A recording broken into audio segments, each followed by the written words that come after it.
da origem. Estou muito satisfeito, muito satisfeito. Mas quando eu não cheguei, eu acho, a fazer comentários sobre cada fenômeno, desculpa, eu peço, cada fenômeno ondulatório, né? Cheguei a fazer os comentários, difração, inclusive. Pô, eu tô apavorado.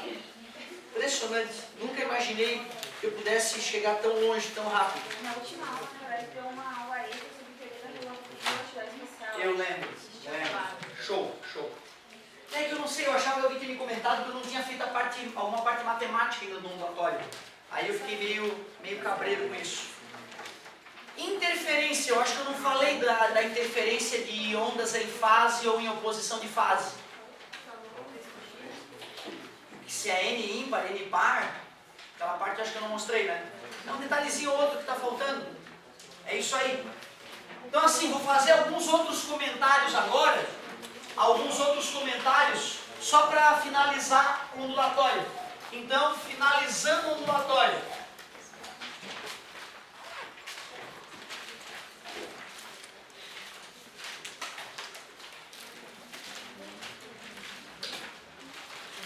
Uma coisa que tem aparecido bastante no vestibular é a seguinte história, ó. Fontes em fase. Fontes de onda em fase. Cara, para não deixar a coisa assim meio bizarra, meio abstrata, vamos pensar assim, ó. Duas boias no mar. O mar está espelhado, não tem uma gota de vento, nem onda tem dessa vez, tu vê que loucura. Essas boias, por algum processo bizarro, começam a afundar e emergir ao mesmo tempo. Essas boias vão produzir ondas. Se nós estivéssemos olhando essa situação de cima, nós veríamos que uma das fontes, uma das boias, gera crista, depois gera vale, aí tem uma crista mais adiante, se é crista então é linha cheia, né? E depois vale. Essa é a fonte F1. E a boia lateral está gerando ondas idênticas à boia azulzinha. A boia vermelhinha gera crista, gera vale, que ficam se intercalando como é esperado de uma onda. Essa é a fonte F2. Elas estão em fase. Quer dizer que quando uma gera crista, a outra gera crista ao mesmo tempo. Quando uma gera vale, a outra gera vale, e assim por diante. Eu já vi o vestibular desenhar isso para o aluno e perguntar para o aluno o que está acontecendo no ponto A, o que está acontecendo no ponto B, o que está acontecendo no ponto C. Me ajudem. No ponto A é uma interferência construtiva. Se eu digo que as boias estão gerando ondas de meio metro, nós veríamos uma amplitude de 1 metro ali, né? E no ponto B, que é vale com vale, construtiva também, né? E o vale teria 1 metro de profundidade. Concorda comigo? Mas no ponto C, teria uma interferência destrutiva, e um caso especial, já que as ondas geradas são idênticas. Uma interferência totalmente destrutiva. Tu vê, se ele te perguntar dessa maneira, como tu sacou que a linha cheia é a crista e a linha pontilhada é o vale, não tem dificuldade. O meu medo é o cara pegar um ponto aleatório qualquer aqui no meio da brincadeira. Bum, ponto G. O ponto G está a uma distância x1 da fonte 1 e está a uma distância x2 da fonte 2. Eu digo para vocês que o comprimento de onda lambda é igual para as ondas geradas por ambas as fontes. Como é que eu vou saber se no ponto G a interferência é construtiva ou destrutiva? Tu vê, né? Com o desenho eu não posso fazer nada. Que tipo de análise eu tenho que fazer para saber se a interferência é construtiva ou destrutiva? Se eu botar números, eu acho que vocês matam a charada com números. Quer ver? Vamos supor que o comprimento de onda fosse 2 metros, que o x1 fosse 6 metros e que o x2 fosse 8 metros. A interferência no ponto G vai ser construtiva ou destrutiva? Por quê?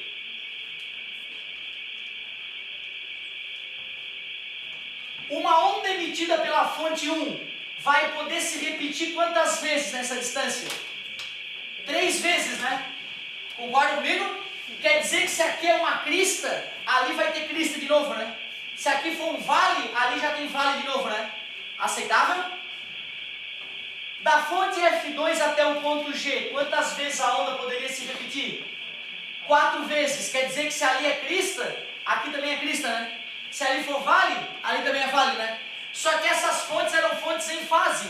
Quer dizer que quando uma gerava crista, a outra gerava... Se é crista e crista, ali vai ser crista e crista, construtiva, né? Só que tu imagina, ele não pode ficar fazendo isso toda hora, né? Não dá tempo, o vestibular ele quer um raciocínio instantâneo. Tu usar um raciocínio e matar a charada. Alguém tem uma ideia de como é que conta que eu faço com o lambda e com o x1 e com o x2 para saber se num ponto qualquer nas proximidades dessas fontes a interferência é construtiva, destrutiva ou parcialmente, ou é uma interferência parcial? Tu aceita, cara, que até 6 metros, já que isso aqui é 6, até 6 metros as ondas tinham que estar iguaizinhas, né? Só que nesses 8 metros tem 2 metros a mais, né? E já que é 2 metros é o comprimento de onda, dá certinho uma repetição a mais. Tu vê, para eu poder saber se nesse caso a interferência é construtiva ou destrutiva, basta eu pegar a diferença entre as distâncias e ver quantos lambda dá aquilo, né? Comparar com quantos lambda aquilo dá. Se eu fizer essa comparação, eu vou conseguir ver se a interferência é construtiva ou destrutiva. Se aqui tivesse 7 metros, destrutiva, vamos entender por quê. 6 metros, até aqui, ó, até aqui vamos dizer que são 6 metros, daqui para cá tem 1 metro. Até esse ponto aqui elas estariam em fase, né? A onda que chega oriunda da fonte 1 nesse ponto e a onda que chega oriunda da fonte 2, animal, nesse ponto e da fonte 1 nesse ponto, elas estariam em fase, né? Mas a diferença de distância é 1 metro e 1 metro é meio lambda. Se era crista, 1 metro depois ela é vale. E aí dá uma interferência destrutiva. Então tu vê que legal. Eu poderia ter vomitado a teoria em cima de ti, entendeu? Eu quis tentar aumentar a tua chance de entender a fórmula que eu vou botar no quadro. Porque eu, quando vi a fórmula, não acreditei na fórmula. Demorei anos a acreditar. Olha só que óbvio que eu vou te falar. Tu calcula o delta x entre o x1 e o x2. Não importa quem menos quem tu vai fazer, porque isso é em módulo. E compara isso com lambda sobre 2. Ou seja, eu estou te dizendo para pegar o x1 e subtrair o x2, ou o contrário, como é em módulo não interfere, e comparar isso com lambda sobre 2. Se o n der um número par, significa que essa diferença tem um número inteiro de lambda. E a interferência fica construtiva. Se o n der ímpar, quer dizer que a diferença entre os caminhos oriundos da fonte 1 e da fonte 2 dá meio lambda. E se uma fonte caminha meio lambda a mais que a outra, em vez de elas ficarem em fase, elas ficam em oposição de fase, e a interferência fica destrutiva. Então é isso. Se n é par, construtiva. Se n é ímpar, destrutiva. Quando o cara me apresentou essa conta e essa relação aqui, eu assim, que história é essa? Sim. Par e ímpar, o par é que define se é construtiva ou destrutiva, mas por que é assim, né? Então tem que tomar cuidado com isso. Bacana tu conseguir entender o porquê disso, para não ficar muito bizarro. Agora cuidado, hein? Muita atenção. Tu concorda que eu posso fazer uma situação onde uma boia sobe quando a outra desce? Isso seria fontes em oposição de fase. Nesse caso, a regra é o contrário, certo? Então, atenção, para fontes em oposição de fase.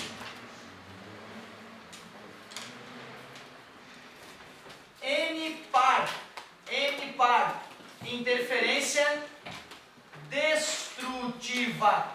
E se o N é ímpar, interferência é construtiva. Professor, e se o N der 1,3, aí é uma interferência parcial, nem totalmente construtiva, nem totalmente destrutiva. Então, essa situaçãozinha é uma das coisas que tinha passado em branco aí. Não me lembrei no dia de comentar com vocês. Agora eu diria que a nossa ondulatória está bem honesta. Está bem honesta, vimos bastante coisa de ondulatória. Cheguei a falar do fenômeno da ressonância para vocês. Cheguei a explicar ressonância. Comentei aquele caso das alucinações daquele cientista no laboratório. Comentei? O cara ficava tendo alucinações no laboratório depois de uma reforma no laboratório? Não? Cara, que ressonância, assim, a ressonância ela é meio assassina, né, cara? A ressonância ela é assassina. Olha só. Eu acho que o ideal é a gente entrar em acústica. Porque aí eu vou poder falar de uns outros fenômenos relacionados ao ondulatório e finalizar a nossa discussão. Mas deixa eu comentar esse caso que é um caso assustador. Tem alguns casos de engenharia muito famosos relacionados à ressonância. Vou fazer uns comentários aqui antes de passar para a acústica.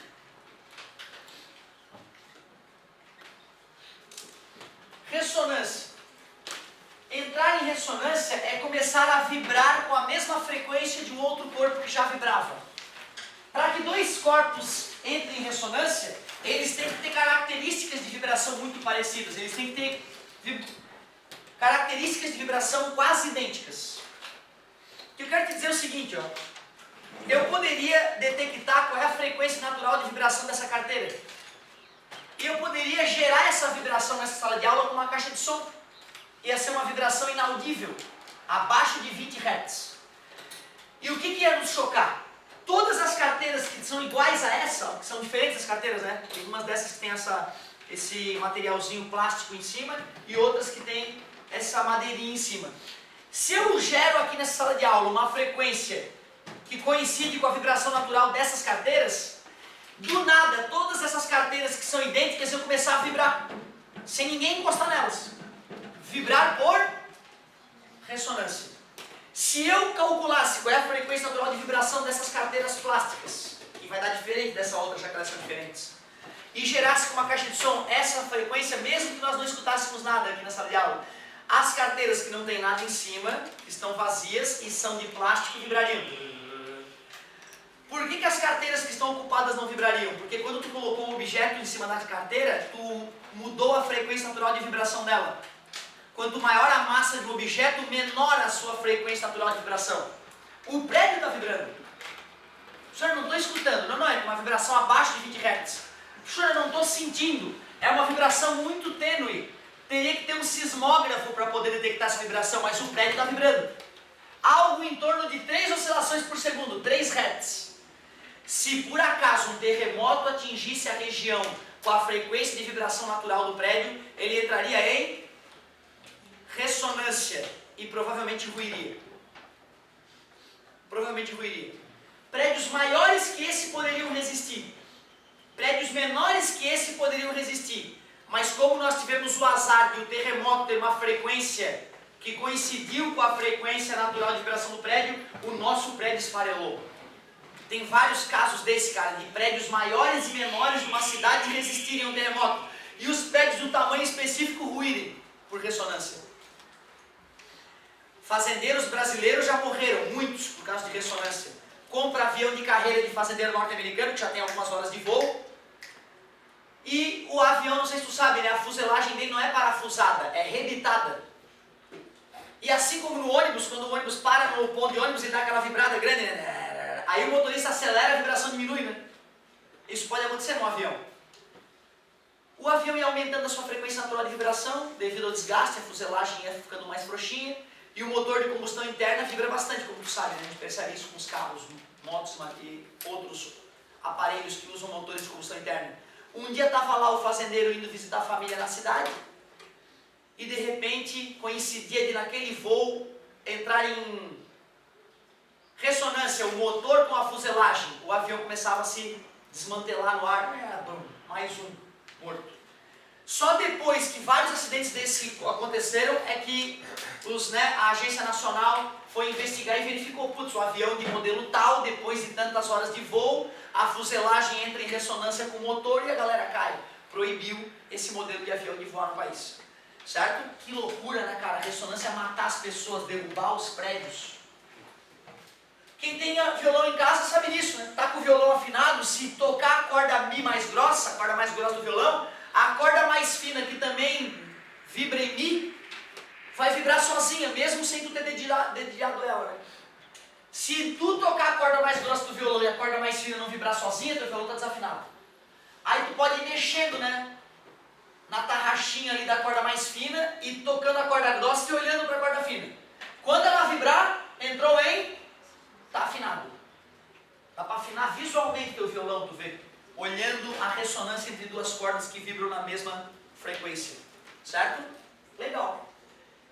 Agora, o caso mais absurdo de ressonância que eu já escutei, e eu só acredito nele porque eu li numa revista honesta e séria, não nessas revistinhas pseudocientíficas que circulam pra gente aí, né? Cara, o sujeito reformou o laboratório e começou a ter alucinações depois da reforma. Cientista sério, rato do laboratório, passava mais tempo no laboratório do que em casa. Adorava. E de repente, depois de uma reforma, botou um exaustor aqui, trocou um corredor de lugar, deixou a coisa mais legal. Depois daquela reforma ele ia trabalhar, principalmente quando ele estava sozinho no laboratório, começava a ver vulto, começava a sentir presença. Meu Deus, que porcaria é essa? Só que ele não era um crédulo que nem a maioria de nós, ele era um cientista cético, que não acredita em coisas do além. Ele, em vez de se benzer ou chamar um exorcista, ele continuou indo para o laboratório. Foi no psiquiatra, foi no psicólogo investigar se a sua mente estava saudável, e a galera dizendo, não, cara, tu tá bem, tá tranquilo, não tem nada demais. Ah, mas eu tô vendo coisa. E ele continuou indo para o laboratório. E lá viu os vultos, as presenças. Tô ficando louco.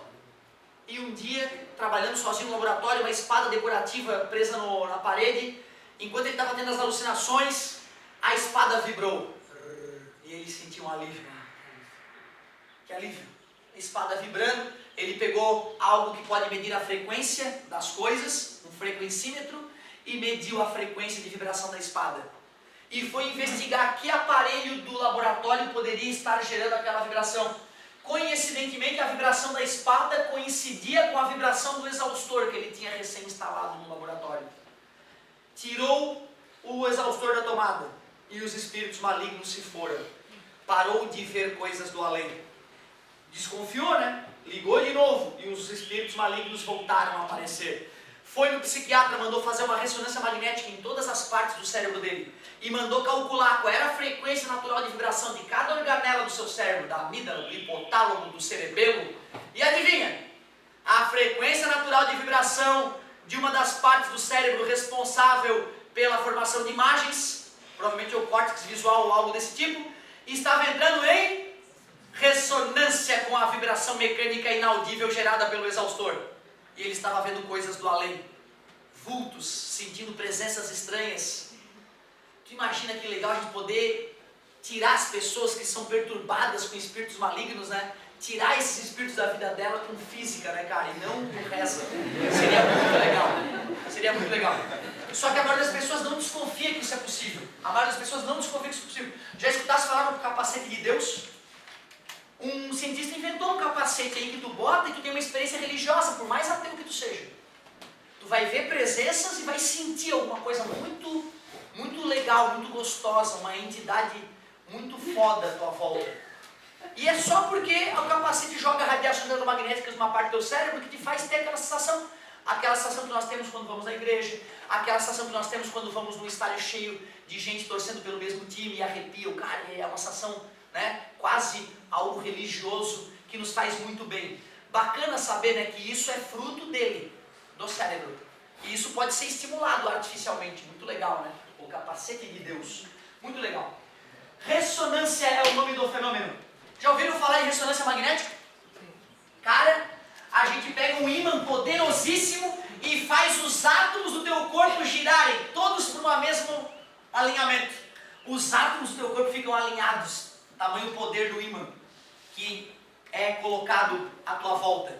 E aí, o teu corpo vai emitir radiação de uma forma muito certinha. E aí eu vou poder conseguir distinguir as camadas de diferentes tecidos. Eu vou poder ver as artériazinhas, as veinhas, vou poder ver toda a estrutura que compõe teu corpo. Depois que eu alinhei os teus átomos com o superímã e usei ressonância para poder captar a radiação vinda de cada partícula do teu corpo e compor aquelas imagens precisas pra caramba que salvam a vida das pessoas, né? Que permitem investigar um problema no teu corpo que seria impossível investigar de outra forma. Então, ressonância magnética é muito mais complexo, né, do que a ressonância mecânica que nós vimos, mas é ressonância. Alinha os átomos do teu corpo com o superímã e capta a radiação emitida pelos átomos do teu corpo. Qualquer alteraçãozinha de emissão me permite detectar uma diferença no teu corpo e assim fazer imagem dos tecidos altamente preciso. Eu não sei se eu escrevi isso, mas vou escrever então. Ressonância. Quando dois ou mais corpos vibram ao mesmo tempo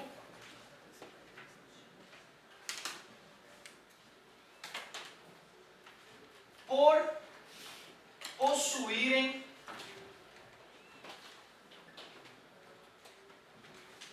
frequências naturais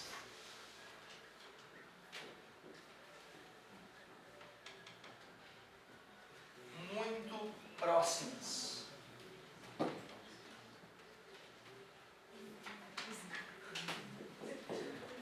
Quando dois ou mais corpos vibram ao mesmo tempo por possuírem frequências naturais muito próximas. Eu lembro, cara, que eu chegava em casa, né, e tu sabe, o cara que pensa muito, né, que é filosófico, ele caminha pensando, falando alto, né? E aí eu ia pra minha casa e passava num portão, né, uma grade grande antes de chegar em casa, e às vezes eu viajando na maionese eu encostava naquela grade. E eu percebia que quando eu encostava naquelas lâminas da grade, algumas vibravam ao mesmo tempo. Mas só algumas, outras ficavam paradas. A explicação é simples, né? Quando o cara construiu esse portão, ele não deve ter usado uma precisão absurda, né? Então, todas as hastes que tinham o mesmo tamanho e, portanto, a mesma frequência natural, quando eu tocava numa delas, todas as que tinham a mesma frequência natural vibravam juntas, né? As que não tinham a mesma frequência natural ficavam paradas, assim como a corda do violão, como eu acabei de explicar. Ressonância, um fenômeno ondulatório que a gente vai investigar ele com mais qualidade agora na acústica, que é uma subdivisão da ondulatória. Então, o que vem de novo agora aí é acústica. A acústica é a parte ondulatória que estuda os sons.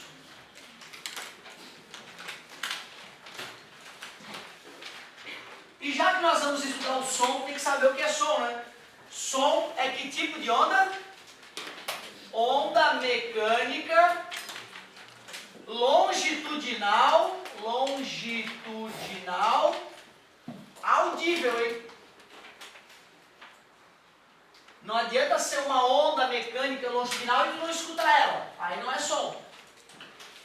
E já que tem que ser audível, nós temos que definir o que é audível, porque um ser humano pode escutar coisas que outro não escuta. Uma pessoa mais idosa não vai escutar sons agudos que uma criança escuta. Uma pessoa mais idosa tem limitação nas frequências que ela é capaz de escutar.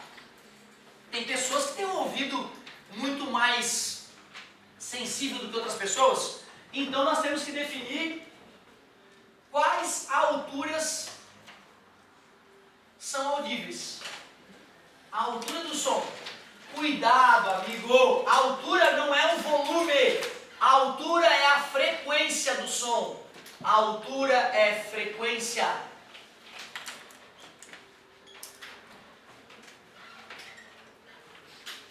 Som é a onda mecânica longitudinal que está compreendida entre 20 oscilações por segundo e 20.000 oscilações por segundo. Ah, entendi, pessoal. Quer dizer que com 19 Hz ninguém escuta. Não, tem cara que escuta. Tem cara que deve escutar 15, 10 Hz, sem dúvida.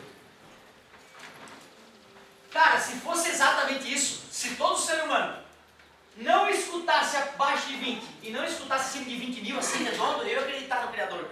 Aí eu ia ser criacionista. Porque ia que é o robô, né? Aí foi projetado. 20 e 20 mil, regular a nossa orelha. Não é assim, tá, cara? Aquilo ali isso é uma faixa. Se alguém te falar, pô, eu escutei um som de 20 mil Hz, acredita, cara, não tem problema nenhum. Aí eu só escuto até 19 mil Hz. Pode acontecer. Bizarro, mas pode acontecer. Ou seja, acima de 20 mil, ultrassom. Abaixo de 20, infrassom. Nós só vamos estudar em acústica essa faixa aqui de som. De 20 mil a 20 Hz. Então o que é um som alto? Som alto é alta frequência e agudo. O que é um som baixo? Um som baixo é um som de baixa frequência grave.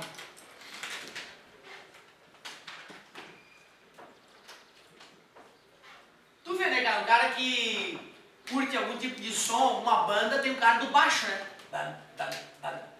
O baixo tem esse nome porque o som que ele emite é baixo. Ô, professor, mas porra, quase estourou meu tímpano quando o cara começou a tocar. Pois é, tá se confundindo som baixo com som de baixa intensidade. Um som baixo pode destruir o teu tímpano, basta que ele seja intenso.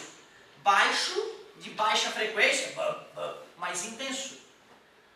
Ou seja, não confundir a altura com intensidade ou volume.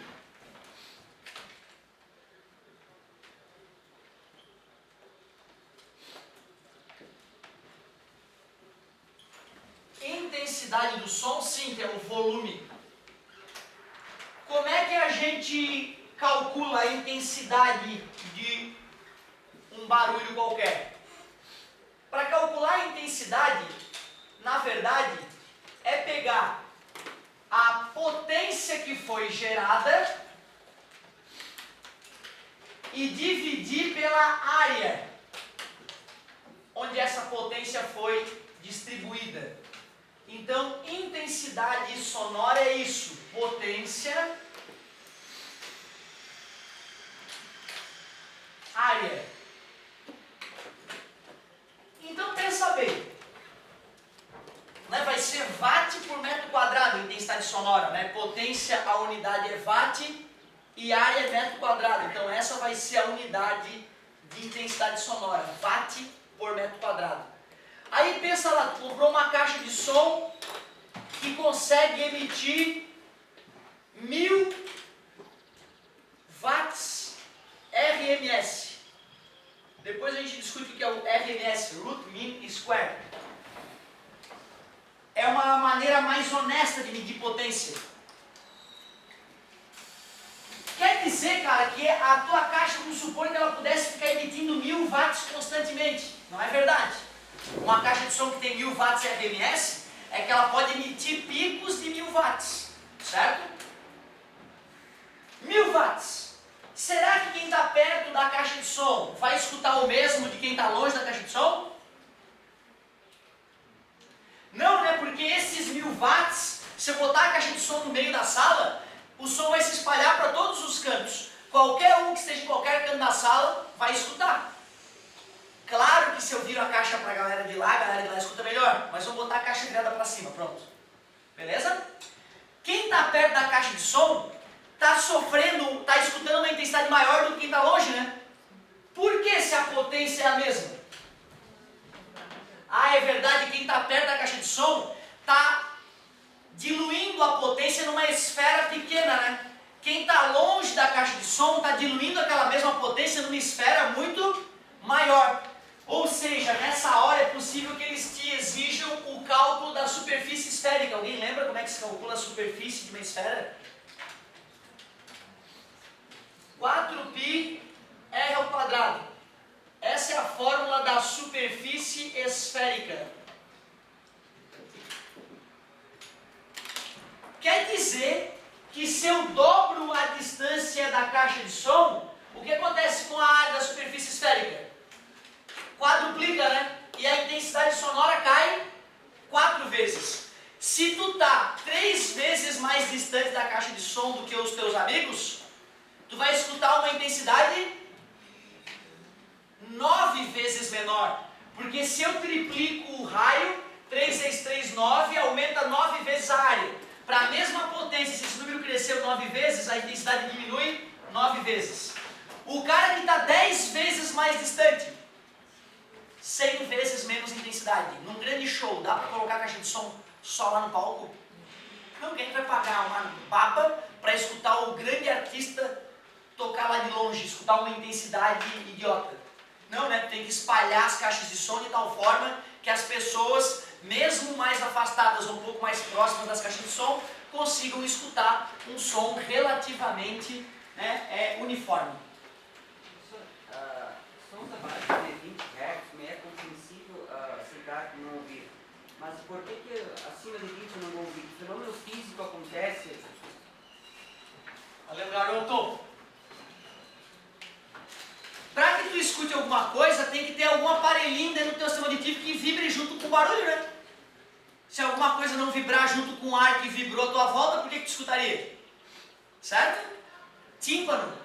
O teu tubo auditivo, ele tem um tamanho tal e um formato tal para facilitar que o teu tímpano ressone.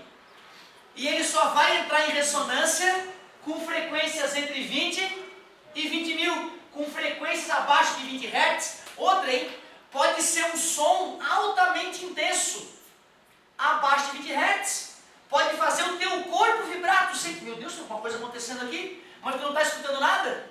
Sacou? Então assim, quando tu vai para uma balada forte, que o cara que da balada ela fez um investimento foda em som, gastou 30, 40 mil reais em som, cara, quando o grave começa a funcionar na festa, mesmo quem não dança sacode. Porque o corpo do cara vibra junto com o batido da música. O coração do cara vibra, dá uns arrepios estranhos, tu vê teu corpo sacudindo. Ou seja, não confunda baixa frequência com baixa energia. Um som de 10 Hz pode te fazer desmaiar, se ele for altamente intenso. Tu não vai escutar ele, mas teu corpo vai vibrar tanto que tu pode apagar. O fluxo sanguíneo no cérebro não vai ser legal, o cérebro é gelatinoso e saculeja. Então que viagem, né? É por ressonância. O tubo auditivo, o sistema auditivo só entra em ressonância com frequências entre 20 e 20 mil. Frequências muito altas, o tímpano não entra em vibração, não vibra junto, não entra em ressonância. Ah, eu não escuto. Show a tua pergunta. Ressonância é o que te faz escutar. Por isso que essa é a faixa de ressonância com o aparelho auditivo humano. Beleza, ótima pergunta, garoto. Muito bem. Daqui a pouco a gente continua. Valeu!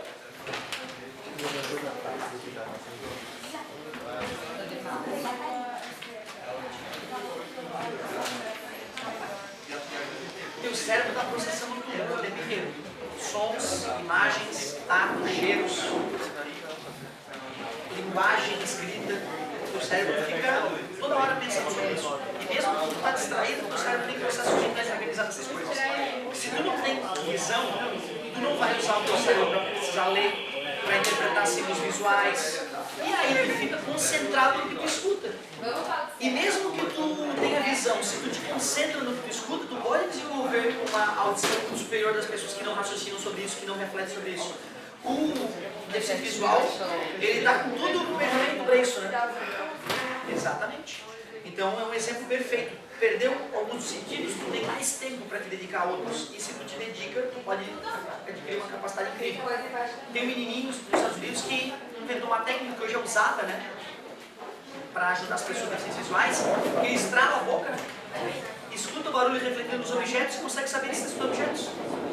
Então ele caminha, cara, na rua, ele entra de bicicleta, ele começa a a boca. Reflete essa na árvore, ele opa. Louco, né, cara? Que show, certo? Parece que aquele negão, cara, ele era da música norte-americana, pianista, o famoso Steve. Não, aquele falecido já, o Charles. Ele disse que a mãe dele dava essa dica para ele escutar o barulho né? A mãe dele dava essa dica para ele. E imagina, né? Isso tem reflexo na capacidade auditiva do cara, enorme. A matéria vibra, né? Lembra os átomos têm uma vibração. E se tu aglomera um monte de átomos, é natural que eles aglomerados continuem com uma certa vibração, né? Muito